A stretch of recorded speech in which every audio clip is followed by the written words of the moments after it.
উন্নত জীবনের আশায় বিদেশ পাড়ি দেওয়া নারায়ণগঞ্জের সিদ্দিরগঞ্জের বাসিন্দা ও গণসংহতি আন্দোলনের একনিষ্ঠ কর্মী মনির হোসেন সৌদি আরবে ভয়াবহ দুর্ঘটনার শিকার হয়ে অসহায় জীবনযাপন করছেন।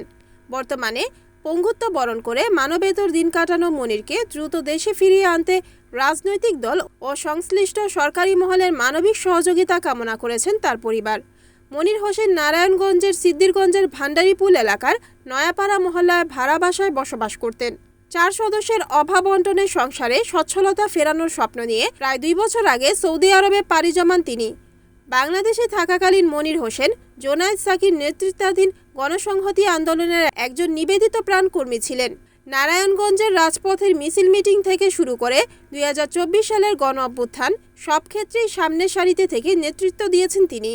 পরিবার সূত্রে জানা যায়, সৌদি আরবে পা রাখার পর দালাল চক্রের প্রতারণায় শিকার হন মনির।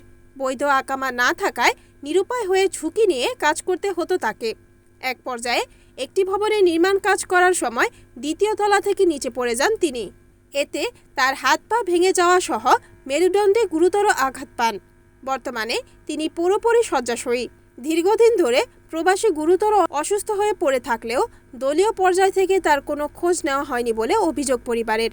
তারা বলছেন যে মনির জীবনের ঝুঁকি নিয়ে দলের জন্য রাজপথে নেমেছিল। আজ সে বিদেশের মাটিতে মৃত্যুর প্রহর গুনছে, অথচ দলের পক্ষ থেকে কোনো সাড়া পাওয়া যাচ্ছে না। এলাকাবাসী ও স্থানীয় রাজনৈতিক সচেতন মহলের মতে বর্তমান সরকারে গণসংহতি আন্দোলনের অংশগ্রহণ রয়েছে এবং দল থেকে একজন প্রতিমন্ত্রীও দায়িত্ব পালন করছেন। এই পরিস্থিতিতে দলীয় ঊর্ধ্বতন নেতারা উদ্যোগ নিলে সরকারি কূটনৈতিক সহায়তায় খুব সহজেই মনিরকে দেশে ফিরিয়ে আনা সম্ভব।